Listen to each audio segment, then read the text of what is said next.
Hello, everybody, and welcome to the Deep Astronomy Astro Coffee Hangout. My name is Tony Darnell from deepastronomy.space, and today's hangout has hit a bit of a snag. I mean, if it's not technical issues, it's something else. Our planned guest for today, and in particular Adam Frank, had an unexpected meeting to attend to today that he couldn't miss, and on top of that, Carol Christian, my co-host, is currently teaching a class this week for the vision-impaired students that she works with, and she couldn't make the hangout either, so we decided to try to reschedule the topic with our guests that are coming up. Now, since all of this happened this morning, there was no real time to schedule anything else, so I decided I'm going to have a hangout anyway. I'm hoping we can have something set up for mid to late August with our guests on this topic because it's one that I'm very interested in. So still, even though I thought I'd hold an impromptu introduction into the study that was done on this topic, and based on the comments I got on the SFN episode that I did on this topic on Monday, I have a feeling many of you might want to ask some questions and talk about this further. So let's go ahead and do that. And I am monitoring the normal channels. I see already a lot of people on the chat. So Peter Q is here, Launchpad Astronomy, Adam and John, Adam Synergies on John Suffall are all here. I am also looking at our Discord server, which is in the link to that is in the description box. So we hope you can participate in that as well. So just ask a bunch of questions.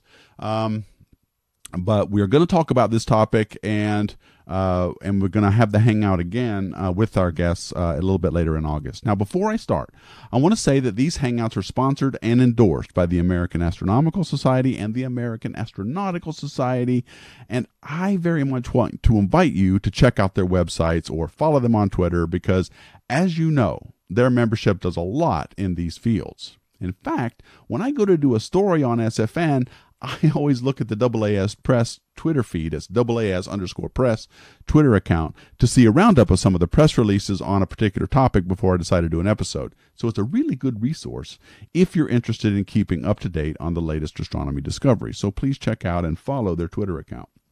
And of course, I also want to thank Deep Astronomy Patreon patrons, without whose support I couldn't keep providing online astronomy content. So please consider becoming one if you want to, and if you want to see this stuff keep going. And of course, liking this video, sharing it always is a big help. So let's talk about this. Now, today's topic is great filters. Now, these are something I've talked about many times. These are something that I'm passionate about, because there's a lot to think about here. These great filters are things that could get in the way of a civilization leaving its home planet and colonizing the galaxy. Actually, there's a lot of types of great filters out there, from the emergence of life through various stages of evolution. Those could be great filters and stuff like that. But these filters aren't generally one-off events. A great filter is not just something that happens once, like an asteroid collision or something like that, to one species at one time. A great filter, and this is a little bit confusing to some people, a great filter would be something so catastrophic to any species or civilization that it prevents anyone from colonizing the galaxy. It has to be something everybody encounters at some point. It can't just be like an asteroid collision or something like that. Now, why do we say that? Because, well, it has to be an all or nothing thing, because we don't see any evidence of galactic colonization anywhere. And now, I know the first thing you're going to say is, Tony, how the hell can you say that? We've only just begun looking. Give it time. And of course, I know that. And you're right. We have only just started looking, and we should absolutely continue looking. But what I can say with some level of confidence is that there are no obvious signs of any other civilizations within our galaxy. Keyword obvious. There's nothing out there that just screams other civilizations. So whatever or whomever is out there, they're not making themselves easy to find. So the question's reasonable, and this is one Enrico Fermi asked back in the day. Where the hell is everybody? Now, over the course of the years I've been doing this, people get really impatient with me, and they think that the idea of a great filter preventing any civilization from colonizing the stars is too limiting, that we're not thinking outside the box enough. We're too limited. in our brains. And many people have pointed out, and we've even done hangouts on things like this, that things like von Neumann probes could visit a sizable fraction of the galaxy in just a few million years. And it's not that hard to expand out into the galaxy or out into the stars. But those arguments actually support my view that we are probably the only ones in our galaxy, and doesn't dispute it. If it's so easy to go to the stars, especially with robotic spacecraft, then given the fact that the Milky Way galaxy is almost as old as the universe, think about that. The Milky Way galaxy has stars in it that are 13.5 billion years old. Then there has been plenty of time to send out your probes several times over, and still we see nothing. So before you start saying great filters are a waste of time to talk about, you really need to come up with some good answers to the question of where the hell everybody is. Okay, so for now, grant me that the idea of a great filter is at least a possibility, and that there may be different ones that present themselves in the course of the evolution of a species, and consider that one of them may just have the effect of advancing a technological civilization. Let me back up. And that one of those great filters could be the effect on the planet that an advancing technological civilization has on the host planet it's living on. That could be a great filter. Every one of us could be facing this. So that's the topic of the paper that we're going to discuss today, and we were going to discuss with Adam Frank and his collaborators, and I promise we'll go into the modeling details that they used when we reschedule. But for today, let's just take a layman's view of the problem, and I am by no means an expert on this, but I do think I have a beginner's level knowledge on the topic, and we can get us started. Okay, so already you guys are commenting, and I'm going to go back through these in just a little bit, but I want to get through my little spiel here, and then we're going to open this up for discussion. But first, I've been talking too much. That's iced tea, by the way. I am in the South. Okay, so here's the basic question. What if sustainability is not possible in the universe? What if all species ran through all their natural resources before they could reach the stars? It's possible. Think about it. We don't actually know if sustainability is something that can happen in nature. Equilibria go out of whack all the time when things are left on their own. And they do correct usually, or sometimes they overcorrect, but usually only become unsustainable again a little bit later on. Can life in the universe live sustainably within the galaxy? And the answer, I'm sorry, is not necessarily yes. So far as we know today, right now, we are the only civilization in the galaxy. We may also be the first of many civilizations to come, but I find that somewhat unlikely given how much time has passed before we got here. But it's possible, I'll give you that. So what do you guys think? Is sustainability possible in the universe? And if you think that, then why? Let me know in the comments. I'm going to read some here in a minute. Also, let me just say real quick that this topic, the paper that was written by Dr. Frank, nor this hangout, is any kind of veiled attempt to put forth a political agenda on the climate change topic. Now, whether you think human-induced climate change is occurring right now on this planet or not, try to think of the problem in more generic terms. I'm not going to get into a pissing contest over whether climate change on Earth is real or not. That's not what this is about. What I want from you is to think for a minute. As a general rule, it's hard to argue that resource depletion can go on forever. It has to stop or slow down at some point in a civilization's development. And whether we're faced with that right now, today, isn't really the point for today. So I'm not going to debate that here. So there's a lot of comments on that SFN episode that I think people thought I was trying to make a political point, and I was not. I was simply talking about the research that was done. So the point here for today is that at some stage, civilizations may be faced with the problem of resource depletion. And what effect does that have on their ability to colonize the stars? Is it enough to prevent it entirely? Is it a great filter? Now, based on population studies done on our planet, one concept we have to become familiar with is carrying capacity. And I'll just read Wikipedia's definition on this. This is what Wikipedia says carrying capacity is. The carrying capacity of a biological species is an environment. In an environment is the maximum population size that the species. The maximum population size of the species that the environment can sustain indefinitely, given the food, habitat, water, and other necessities available in the environment. In population and biology, carrying capacity is defined as the environment's maximal load, which is different from the concept of population equilibrium.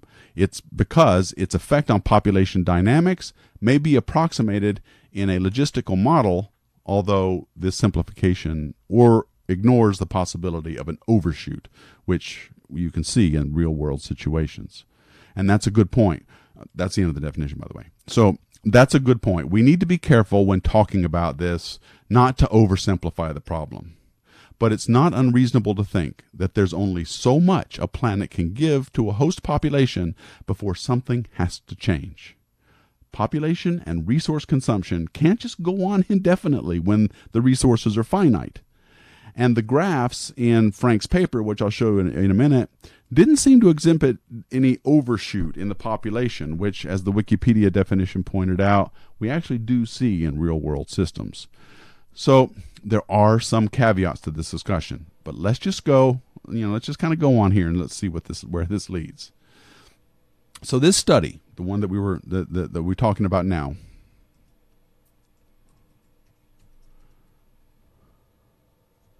sorry, my other computer went into screensaver mode while I'm looking at your chats.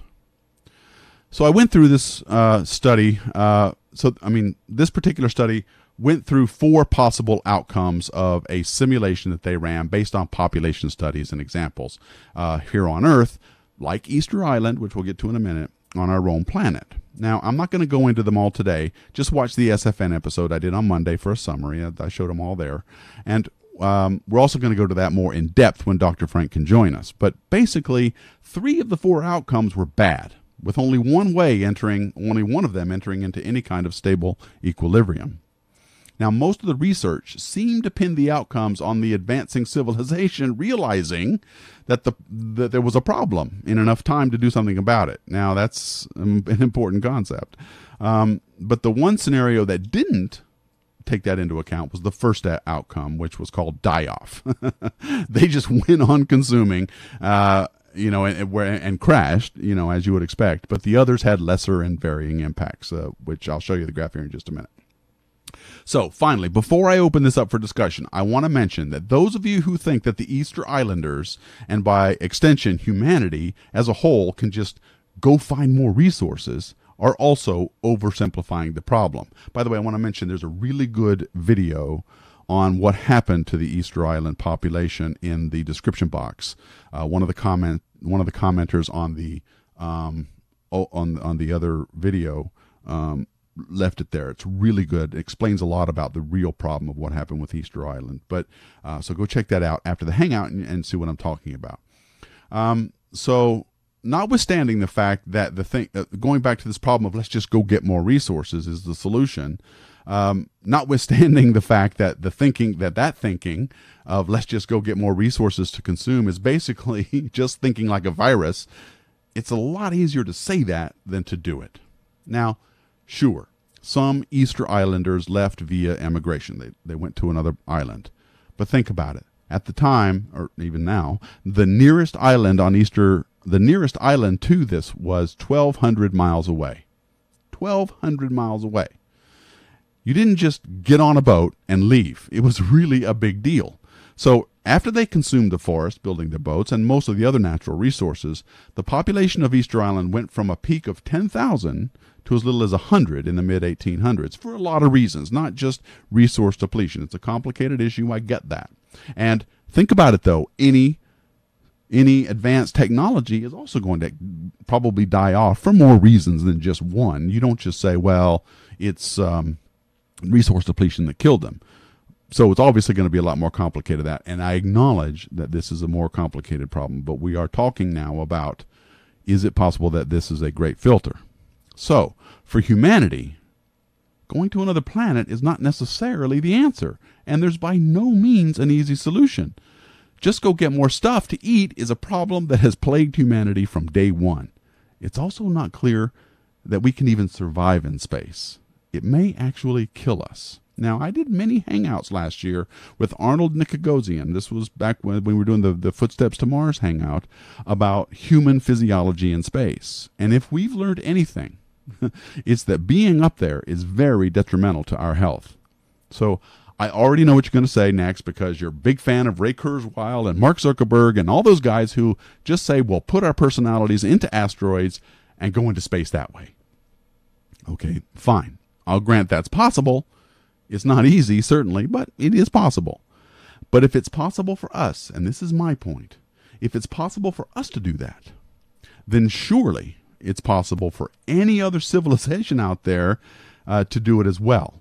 And they apparently didn't do it. And why is that? So, again, folks, if you're going to argue with me about this, you need to come up with a reasonable answer to the question, where is everybody? So, with that, it's enough. I've gone through my little intro. It's time to hear from you. Leave me some questions and comments, and well, let's solve this thing. Let's talk about it a little bit, because I think it's something we could do. Okay, so where are we here? If we can, or Astro Malone, if we control our population growth, then maybe, and our first philosophy has to go as well. And our first philosophy has to go as well. Andrew Planet is commenting, sustainability is possible because unsustainability might also be possible, and some exoplanets might have more resources than ours. To think unsustainability is the one option is a naturalistic fallacy. Sustainability is possible because unsustainability might also be possible. Yes, I hear you, but to think unsustainability is the one option is a naturalistic fallacy. I don't, I'm not quite sure I understand that, but yeah, it's, let me get back over here. Astro Malone, is human life sustainable? No, but life is, as much as it could be. It started, and it's still here. That seems open and shut to me. All the questions must be about human life specifically, I guess. Yes, it's still possible. It's still here. The fact that we're still here points to, if you believe in this great filter issue, then it points to the fact that we have yet to face it because we've overcome any past filters, or maybe those past filters aren't really even filters. Maybe life is easy to create, and once it's created, it goes everywhere. So there really aren't any filters involved. Starting life, having life, no big deal. That could be the case, and we're finding out the answer to that now with some of our space telescopes that are doing exoplanet research, and things like TESS and hopefully JWST, if it ever launches, will also tell us that. So I believe that sustainability is so difficult that there is no civilization on Earth that has managed to overcome the issue. That's right, Larry Keys. So we haven't done a good job so far using the only data point we have. Even if you just watch animals or viruses or whatever it is, population studies, they overconsume and they overshoot the graph, and then something goes, they crash and then slowly build back up again. But what's weird about this is that it just follows a cycle. It goes up and down. It crashes, comes back up again, crashes, comes back up again. It keeps crashing. That's not sustainability. That's just overdoing it each time. They're just consuming and consuming and consuming.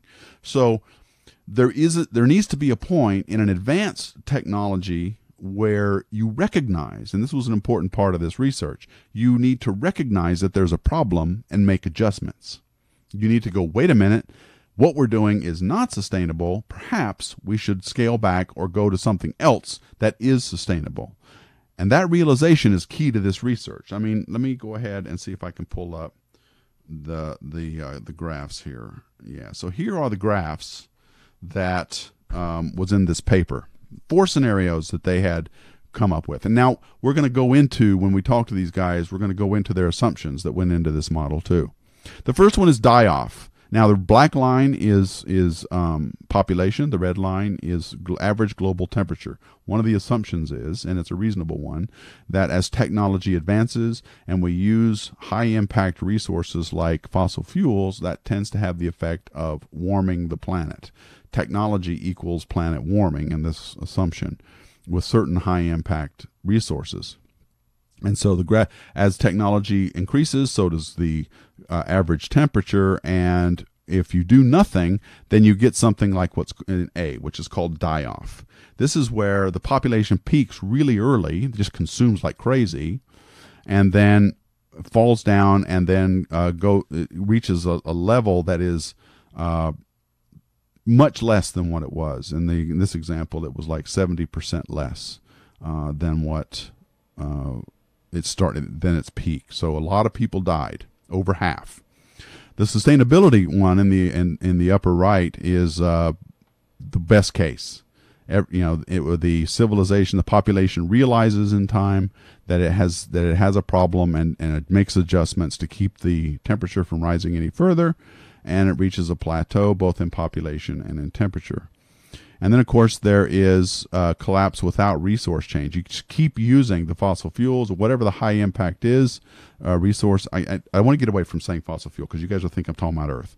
Let me just say high impact resources, and it just collapses. It isn't clear whether it collapses entirely where everybody dies, but certainly the global temperature plateaus after the resource utilization has been stopped by the collapse of the population. And finally, there's this last one, which there's still a collapse, even though you changed your resources, even though you decided that whatever is rising, that is ruining the climate, you've decided to make changes, but you did it too late, and you collapsed anyway. And again, in all of these, it's not clear whether the collapse is 100%, but it's a lot. So these are the four main sort of overriding things that could result from as utilizing the resources of that planet. And I think these are reasonable things. I mean, I'll go back and say I agree that it's a simplistic view here, but whatever, and it's going to be more than one thing, but whatever causes, it goes back to this actual question of sustainability.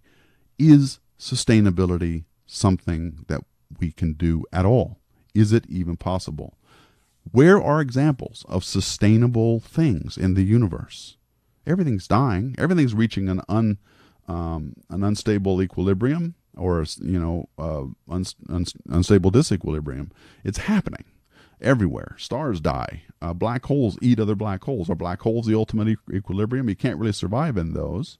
So, I mean, there's a lot to think about here. And it's not clear to me. It's not clear to me that sustainability is something that can be achieved by an advanced civilization. Larry Keys is questioning, I believe the sustainability is so difficult that there is no civilization on Earth that has managed to overcome the issue. That's true. I think I just read that. Adam Synergy is like, I flip-flop between life is futile and the stars are our destiny. Depends on my mood. I know, I get this. And it isn't futile. Obviously, life is worth living. No one is saying it isn't. And, if you are a religious person, then you could apply some moral meaning to your life and things that are probably a little more comforting to you than just the stark reality that things might be, there may not be a point to all of this. But that's not what we're discussing. This has to do with the fact, or the possibility that sustainability is not something that can happen in our universe, in which case that would definitely be a great filter, something we cannot, nor can anyone, overcome. I have yet to hear a good answer to that question. Think about it. We live in a galaxy 13 billion plus years old. Now, it's gone through some changes over that time. But it's been around since the beginning. The Milky Way galaxy has. That's a pretty long time. The Earth's been around 4.5, maybe 5 billion years. Okay? Now, we managed to come pretty far in those 5 billion years. We might be the first one to ever do it. Somebody else may have done it and then died off. or there may be somebody out there hiding themselves, and they just don't want anybody to know that they're around. Maybe they had a bad experience with another species. I don't know. But you'd think that that other species, the one that keeps causing trouble, would be a little more obvious. Now, I go back to the point that I agree with you. We have only just started looking, and we need to keep looking for any kinds of signs of technological civilization. But there should be some obvious signs, some things that if it's common, if it's ubiquitous, if there are technologies out there that are teeming in the galaxy, there should be some obvious signs to this. And we haven't seen anything obvious yet. So whatever it is going to be subtle. We're going to have to look hard. Maybe some strange wavelength that we really can't detect very well yet or something. So there is that. Condor Boss, once you have a plentiful energy sources that are long-term sustainable, i.e. fusion and solar, you have sustainability. Not necessarily. There are things with that increased power comes, other things that could destroy you. But on the question of sustainability, I see what you're saying. Yeah, I agree with you on that.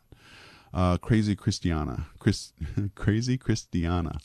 Also, with the current focus on renewables instead of nuclear, I don't see renewables meeting demands anytime soon. Yeah, that's a slightly different question that we really don't want to talk about here. It's not about what are we doing here on this planet, or even if we're even faced with this filter yet. I'm not talking about that. I'm talking about in the general scheme of things. Could this be a problem?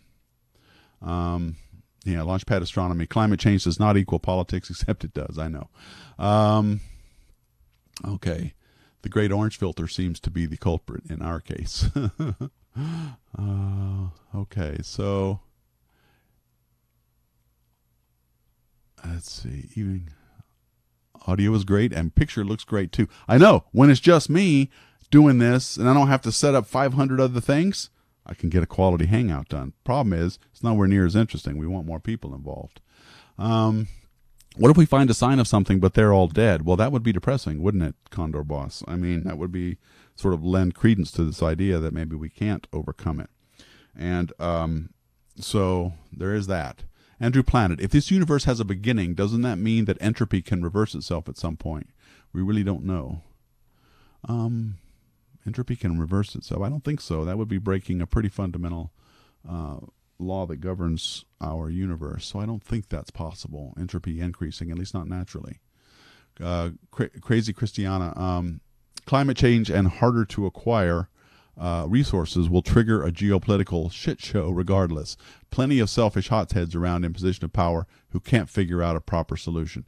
I know that could be another filter, is that advanced technological societies or civilizations end up being like us, where it's very difficult to agree on a consensus of anything, and you end up destroying yourself. That's a slightly different. That goes more into what Carl Sagan was worried about, which was you reach certain technological point where your weapons become devastating enough that even an accident could destroy the entire species, or at least your ability to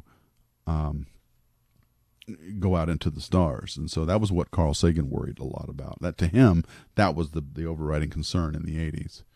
And so Astro Malone, some humans have more empathy than others.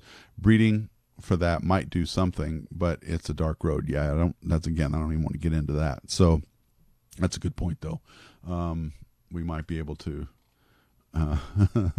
have breeding. It kind of goes back to the singularity is near. Did you guys read that book? It was written by Ray Kurzweil, and his solution to all of this is he thinks that everything has exponential growth, and technology is on an exponential growth, and we're very soon going to be at a point, and I think Mark Zuckerberg believes this too, that we can just insert ourselves in a machine, and that would certainly solve the problem of going to other places to get natural resources, because space, I think, our biology may be a great filter. And in fact, any biology might be. The universe is a very, very, very harsh place to be out in. We're protected. We're cocooned in our own by Earth, and we are especially adapted to being here. Gravity matters. Even getting pregnant in 0G or lesser G is a problem. Our bones, our muscles, all of our biology is very much affected by being on Earth, and it would be adversely affected by not being on Earth. That's a problem that needs to get solved. Now, it could be solved by this singularity thing. We all just insert ourselves into that, and we don't need to eat anymore. It would certainly solve the food issue. And then maybe we can all just put ourselves in a von Neumann probe and go out and colonize the galaxy. But I come back to this. If we do that, then that's not, and if that's not so hard to do, then somebody else surely must have done it. Getting in a von Neumann probe, you can do that. You can colonize 20% of the galaxy in like 2 million years. 20% of the galaxy with the von Neumann probe design. That just means, and the von Neumann probe, if you don't know what that is self-replicating, that you launch some in different directions. They go to a planet, use the resources there to build more probes, and out they go.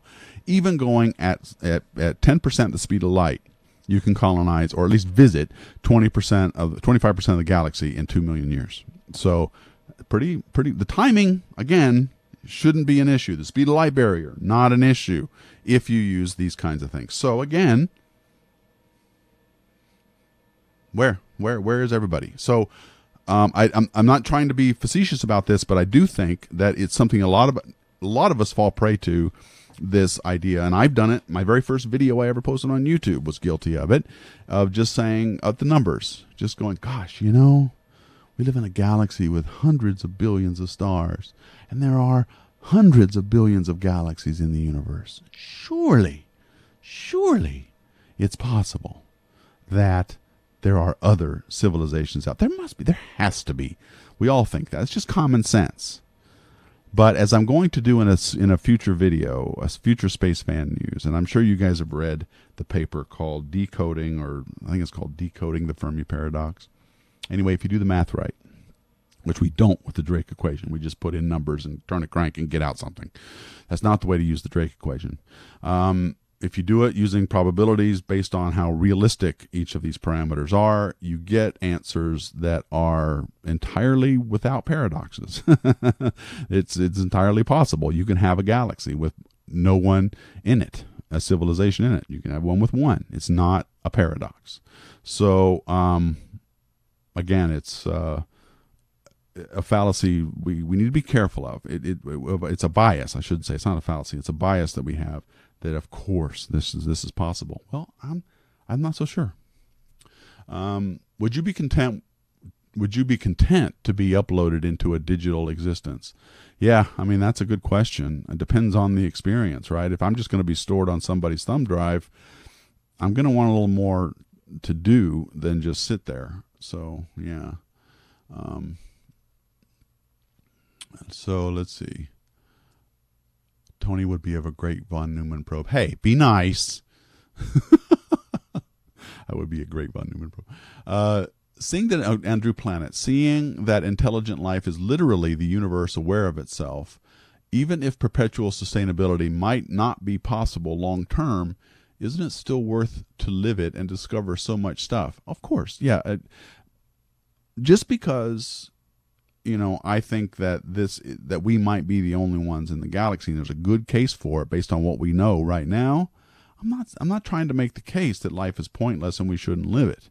Absolutely, that's more of a case that this is precious stuff. We should be happy that we are here and absolutely live life to its fullest. Let's not get fatalistic about it. In fact, I don't understand people's response when I say things like this, because they think I'm being fatalistic and that we should all just go kill ourselves. I'm not saying anything of the sort. I think it's very amazing that we're here, and I have no desire to end it just because I haven't seen anybody else. But it's remarkable and it's interesting if we are. And based on what we know right now, there are plenty of good arguments for not seeing any other civilizations out there. That's my only point. Can it be overdone? Absolutely. Can we find them eventually? Of course we can. I'm not precluding any of that. But I'm talking about this idea of a great filter. And that brings me to the point why I don't want to find life elsewhere in our solar system. I don't want to find it on Europa. I don't want to find it on Mars. I don't want to see it on Enceladus, because that means that if we find all of these sources of life in our own planetary solar system that evolved independently of what evolved on Earth, I'm not talking about life leaving Earth and going to these other planets via panspermia. I'm talking about if it evolved on its own and we find it there, that's bad. That's bad news. And it's bad because that means that life is easy to create. If there's four examples, Earth, Mars, Europa, and Enceladus, all of them have life, then it is incredibly easy to start life, and that means it is actually everywhere. But it also means that we haven't faced any kind of great filter yet, if they exist. That means that we just breezed along with everybody else, and we're existing and we're here just like everybody else. And that the fact that we haven't seen any other civilizations out there leads me to think, well, maybe there's a filter in our future. We have yet to face it. So it would be good to not find life anywhere else in our solar system. It would actually be good for us, I think, if we don't find it like microbial forms or whatever on another exoplanet, because it means that life is actually kind of hard to make. And the fact that we have it here, we overcame a pretty hard thing, and now we're here. And that's good. We may have overcome a great filter. So, but that's a little outside of this particular topic. We want to talk about climate. The climate of the planet that is hosting a civilization. Is it possible that you can destroy yourselves based on that? And it's looking like it's fine.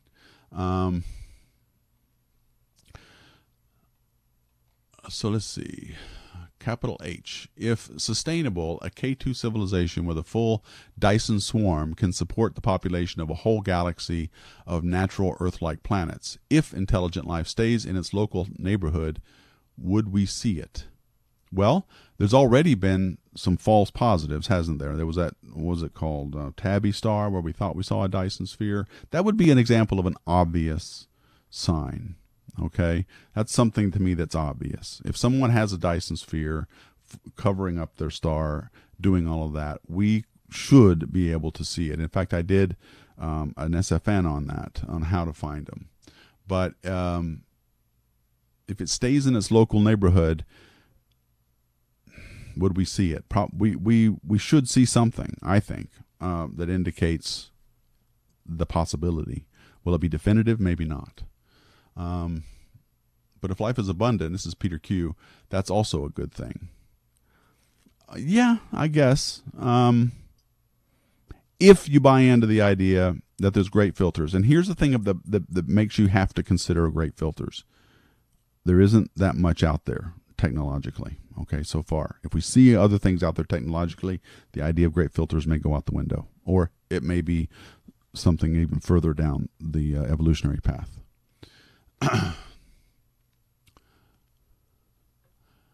Yeah, you wanted a potential answer, Tony, but that's if we know what star to check. Yeah, it would be a potential answer to the question of where is everybody. It'd be over there in that star. But that's why it's important to keep looking. I admit to the limitations of our ability to discover other civilizations. I get it that we just started. I get it that SETI has only been doing this for, 30 years now. I understand. And I'm not discounting any of that. We should absolutely keep looking. Isn't the jury still out on Tabby Star? I don't think so. I think they pretty much come to grips with the fact that it was some kind of bunch of comet swarm or something like that. Galaxia, an unpopular opinion, but I'm in good company of people like Seth Shostak, and in the past you wouldn't believe your ears when I said it. Lol. I saw a TED Talk the other day that they actually found evidence for a Dyson sphere. Well, where was that? 666 half A. We should see them when NASA gives zero funding to look. Yeah.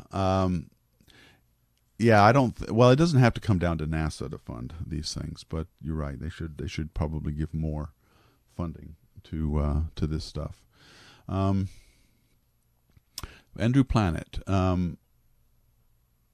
there's biological panspermia and and chemical panspermia, and the difference being that chemical panspermia just needs stellar generations for the right chemistry to form ubiquitously for life to occur.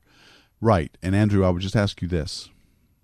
You've got all of those chemicals. You've got all of those primordial ingredients for life, but you don't have life. You've just got, that's easy. I believe that part is, you'll find it everywhere. I mean, Carl Sagan showed that with the Urey Miller experiment in the 70s or 60s, that you can just make all of this stuff. You can make the goo in a jar. But how easy is it, Andrew, planet, to go from that to something that's alive? Now, we've asked this many times on these Hangouts before, and I know you've heard me say that, but it doesn't mean life is ubiquitous just because you have the ingredients for life. Galaxia, but I'm going to say it again. We don't have the resolution to detect alien technology. Yes, even not with infrared. If Voyager 1 would have been alien and approaching our solar system, then we wouldn't know. Well, yeah, okay. We don't have the resolution to detect a lot. That's true. So I'll give you that.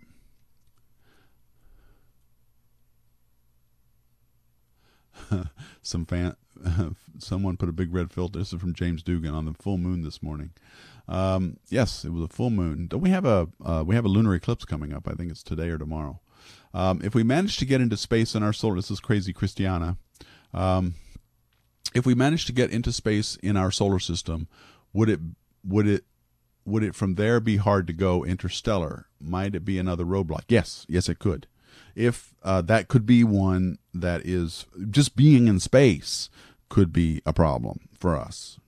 We've already pointed out that Mars is going to be no cakewalk for human beings. A lot has to happen to protect us from getting there, and it isn't clear that we won't die trying. So, we've talked a lot about space physiology, and it's a thing we've learned about it since 1960 or whatever it was. It was 1961 was when Alan Shepard went, and then Yuri Gagarin before that. So we've been studying this for a long time. And it's not that it could be if we do manage the sustainability issue, getting out there and staying out there, barring some technological Ray Kurzweil freak of technology, we may not make it. That would be another roadblock. Perhaps we're in a simulation, Mars. Mats Larson. Perhaps we're in a simulation on a server inside a Dyson sphere. Yeah, sometimes it feels pretty weird. Watching The Matrix was a very disturbing time in my life. But yeah, it's I don't think anybody can really just absolutely say we're not being in one. Boan, if a civilization managed to colonize 20% of our or more of our galaxy that is not ours, is there any way for us to see it now or at any point in the next 100 years? I suppose 20% of the galaxy is a lot, and there should be plenty of ways for us to detect it. We have a pretty good idea of what stars give off, what quasars give off, the kinds and frequencies of all these different radiations of natural phenomena. And even if the civilization was on the other side of the galaxy, some of it should get through. 13 billion years is a long time, plenty of time to traverse the galaxy and signals and technology signatures of some kind. So I think there should be a way for us to detect it. And in fact, I would even argue to say that it should be reasonably obvious. It's hard to hide stuff. We're being obvious. Now, okay, we've only been doing it for 50 plus years, transmitting our technology out there. It hasn't gone very far. But again, the galaxy is much, much, much, much, much older. So we have only, would they detect us? Probably not. Absolutely not. It's only gone out 50 or 60 light years if you just talk about the signals that we give off. So I think we could detect it if you're talking about signal detection. Okay. We have Mars opposition tonight. That's right, Uncle Bill. Tonight, Mars is at its closest point that it's been in a long time. Simon Farmer, you don't feel like you're making the same mistake that all others have made countless times, placing humanity at the center of everything. How am I doing that? What have I said here today that it would make you think I'm calling us the center of everything? I've never once said that. In fact, I know we're not the center of anything.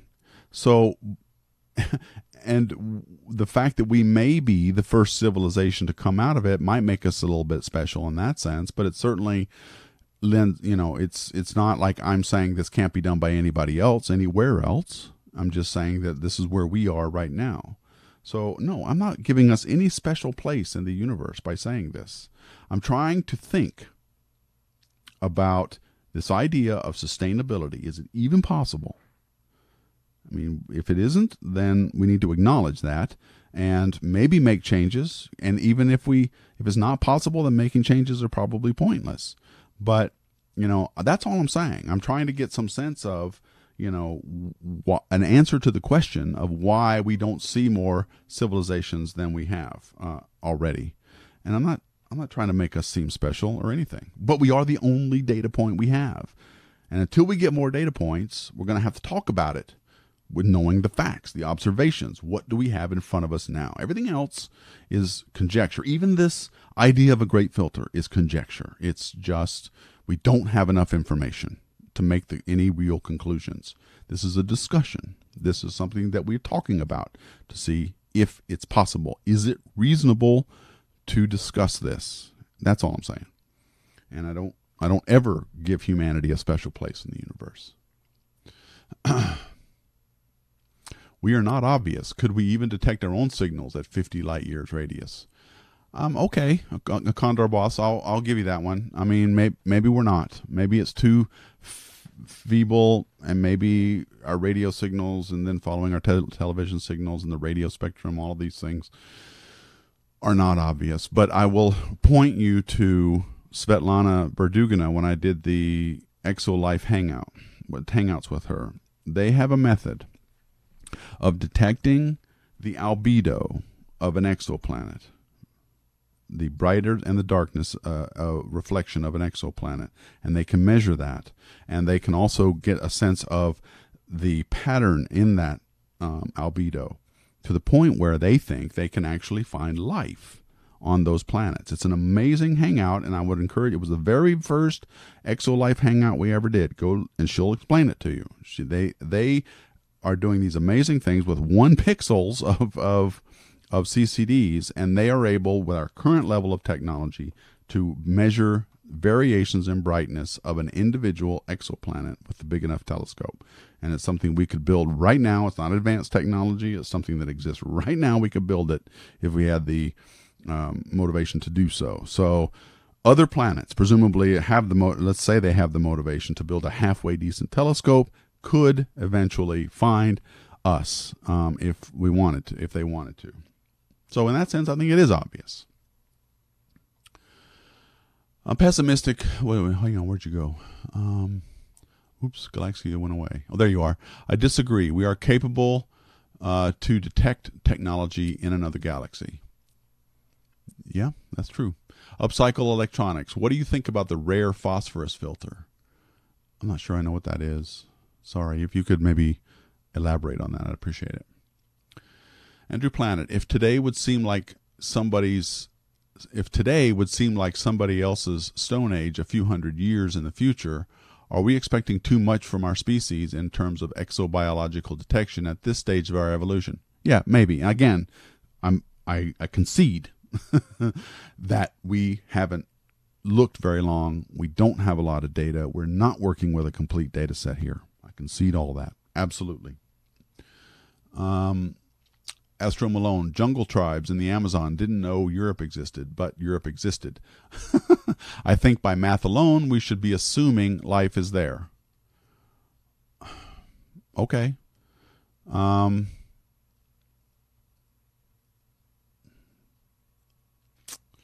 I think by math alone, we should be assuming life is there. You can't do that. You can't just say, well, math tells us it's there. How does it tell us that, first of all? If you just plug numbers into a Drake equation, which admittedly is very simple, and it's just a bunch of products of a bunch of fractions of things that we are guessing at, you come up with an answer, and that answer is usually quite large for the number of civilizations.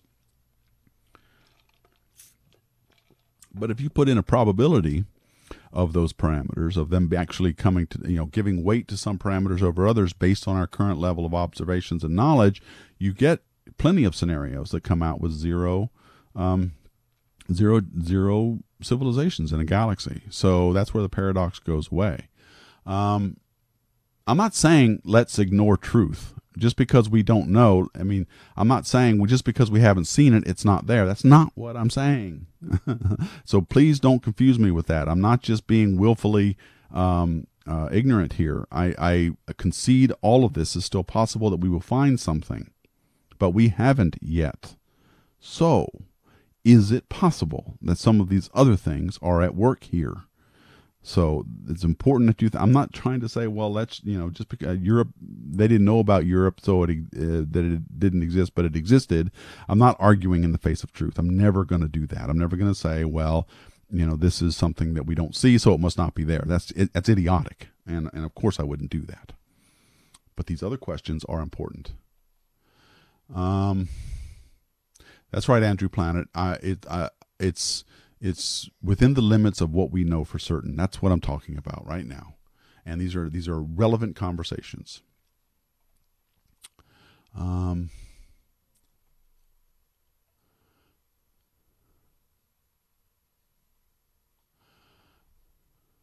see. Oh man, you guys have been really commenting.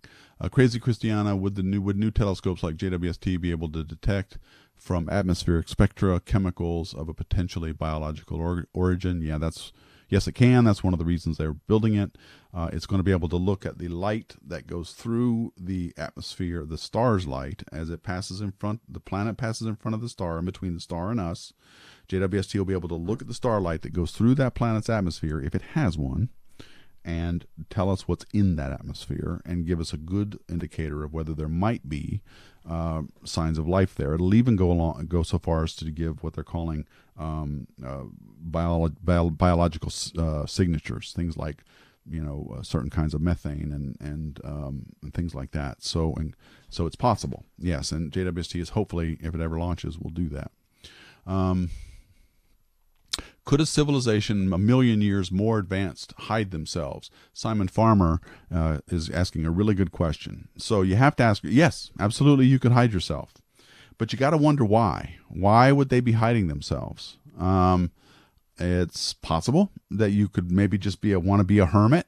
And we can't, just because we are very curious as a species, it's entirely impossible to imagine one that isn't and doesn't care and just wants to be left alone. It's entirely possible but they would have to go to extreme, I think, measures to hide themselves. And I would want to know why they would do that, but it's possible, and I won't say they couldn't.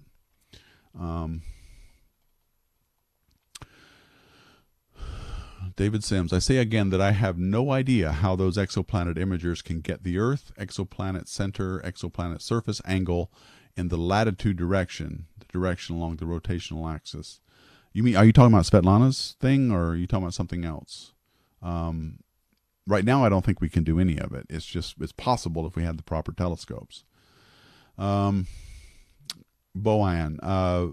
climate change is definitely a filter for us in particular, but is there any reason to suspect that it would eradicate all civilizations that reach a reasonably advanced stage? Well, that's what we're asking. Is it possible? And it comes down to this question of sustainability. Is that something that's even possible? And what do we mean by sustainability? For who? These are I think not obvious answers to these questions. And sustainable for a civilization on a planet long enough to get out, is that possible? I don't know. Is it possible for any kind of sustainability, or we just have to always go out and expand and get resources? And it's just not as easy as people say, well, just go get more resources, go to other planets. If it were that easy, I think a lot of people would be doing it by now. I still say the filter that keeps us from seeing other life is time. 1,000 light year galaxies are nothing, and everything when a sieve goes from wagon wheels to rockets in 100 years. Okay, fine. If there was one civilization, it could just be a brief shining candle for a moment. It comes and it goes, and nobody's around to see it. That's possible. It might be us. But again, I go back to the age of the galaxy. So let's say one does that over in one part of the galaxy, lives for, I don't know, let's say it's 100,000 years. Let's just say that's how long the civilization lasted. That's a blink of an eye, as you rightly point out. And then somewhere else does this, and if life is common, if technology is common, this would be happening in a great percentage of the galaxy, right? So the chances of there being some overlap are pretty high. If things are common, if things are easy, as everybody says, if everybody is saying, of course there's life everywhere, there has to be because of the numbers. If the math tells us there must be life, then there should be some overlap. It would be rare, I think. It would be a harder situation to imagine that nothing overlaps. Here's a civilization, there's a civilization, there's one over there, and they all just blink and pop in and out, and they don't come back, and nobody else sees it. I think it's a harder thing to imagine than if life is common, then boom, there's all kinds of different civilizations popping up, and we're all seeing each other at relatively the same time. I think that's possible. I think it's more likely than just one off here and there, but what do I know? I mean, this is all conjecture. And so but it is a good point, and it's one that I concede. Launchpad astronomy, the Drake equation isn't really an equation. It's just I lost it. It scrolled back. It's just evidence of what we don't know. I'm paraphrasing, and that's really true. But there's a way. The way we've been using the Drake equation has been basically wrong.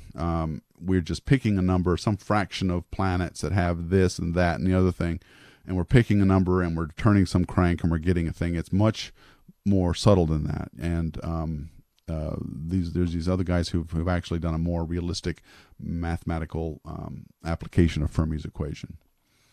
Let's see.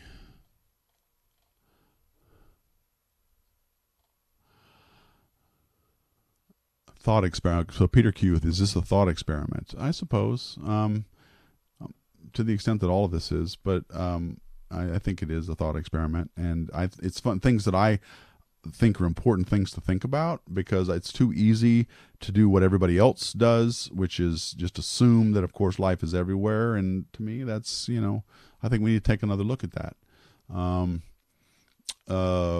Let's see, is Launchpad astronomy. I'm not sure about that. The universe arose only once as far as we know. It's hard to imagine life is unique to Earth, but then again, the universe doesn't have to make sense to us. That's very true. And this idea of multiverse and other universes are nice, but for all practical reasons, we're not going to be able to interact with them in any way. So a lot like dark matter, is it very helpful? I don't know. Spacebus NZ, totally off subject. Who thinks the ending of The Expanse was epic? And who's happy that Amazon picked it up? Me too. It's a great show. That was a great show. I really enjoyed it. And I'm looking forward to more. Although I thought the last one, they tried to wrap everything up. I think it's because they knew they were canceled or they weren't going to make any more seasons. But it's a good show. I mean, it's a good idea. It's great to think that it's a good way to imagine what we would do in the solar system. And I think it's pretty reasonable, all of the stuff that they came up with. The only thing about it is that, space is a very harsh environment, and I think that our life expectancy in space, living, especially like the Belters live, would be very short indeed. The universe isn't capable of letting arise something only once. Well, that's an interesting idea, Galaxia. Certainly the Big Bang was one of those one-time only things, but that started the whole universe. So maybe, yeah, I think you're right. It's probably unreal. What I think is that life is hard to create from nothing. I think it's a very difficult thing to do, but I don't think it's a great filter. I think it doesn't happen as often as, I think it reduces the amount of planets that would actually get life on its own, and certainly panspermia helps. I think panspermia plays a role to distribute life in the galaxy. I'm going to talk about the galaxy because that's right now the universe is a little bit huge. The galaxy's big enough for this discussion. So I think that, when you creating life might be hard, but not impossible, obviously, because we're here. I think that this has happened on other worlds independently of us. I think that it isn't easy. I think it's a hard thing to do, but I think it's not so hard that you don't get quite a few cases of it. So I think life, whether it's bacterial, microbial, is reasonably common. I'm not going to say common. I think it's kind of rare-ish. I know that's weird, but I hope you can follow me on this. There's enough planets out there that have life. I think there are some. I don't know what percent. It's pick a number. But I think that life. But then I think going from life to an intelligence is even harder. And so that would lessen the number of those. Okay. And I think there's fewer intelligent species in the galaxy than there are non-intelligent ones. By intelligent, I mean tool using like us and whatever, whether it's silicon based or, Diet Coke based, whatever it is, it's based on something, and, they are able to use tools and build technology. That's harder. And then I think going into space is the hardest. And I think because of your biology, because of how you evolved on that, your particular surroundings, whatever it was, I think that's a hard barrier to overcome. And you need to evolve some technology to get you past it. What that form that might be, it might be robots and androids. It might be really, really good, fast, wheel-shielded ships. It could be you evolve some kind of resistant to radiation, whatever. But I think that's really hard to go out into space. People. Probes, it's easy. I think if you can develop a technological civilization, you can send out probes with no danger to yourself, which, again, I point out, where the hell are the probes? So, I that's sort of how I think about the levels of difficulty on that. So let's see. Crazy. Thanks for the comment. All right, I'm out. I think. Oh shoot, I got to go too. We're at an hour. Let me just get to Crazy Christiana's question. Do we already know how much of a biosphere we need to recreate, copy to make a self-sustainable lunar Mars base in terms of food and life support? No, but we're getting there. I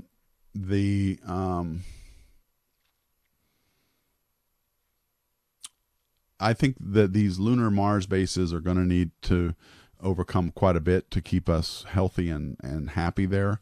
And I think that when we go there, we're going to see a diminished life expectancy. Simon Farmer, yes, thank you. That's the paper I'm going to talk about in a future Space Fan News. It's a Sandberg paper called Dissolving the Fermi Paradox, and the authors survey many papers to form their Bayesian viewpoint. Most of the papers by far predict more than 100 intelligent civilizations, but this one is worth reading, folks. If you could, maybe I'm going to do a whole SFN on this, and I'll provide the link to the paper so you can read it too. But that's the one. That's the best paper I've read on how to handle the Fermi or the Drake equation and the Fermi paradox. And there is no paradox when you do the math this way. Okay. All right, guys. I'm gonna have to stop here. Thank you for being with me. This was fun. If you like this, let me know. I apologize for the last minute cancellation. The last minute cancellation of the guest today, but we are rescheduling. We'll come back, and I thought we would at least keep this thing going with a hangout of our own. And I don't know, I had fun. It was a good conversation, and I wanted to clear up some things that I know a lot of people misunderstand when I do talk about this topic. So anyway, all right, folks, I want to thank you all. Thank you guys for the great comments, great discussion, and I will talk to you guys later, and see you next Wednesday for Telescope Talk. I've got a Space Fan News coming out, I think, tomorrow. And then next week, Wednesday, is another Telescope Talk. Adam, John, and I will be around. And then the following Thursday, we have a Future in Space Hangout where we're talking about the Lunar Gateway. that's being built. So we'll talk about that then. Thank you all so much for watching. Thank you, Patreon supporters, for keeping Deep Astronomy alive. Thank you, AAS, for all you're doing. And I'll see you guys next week. And as always, keep looking up.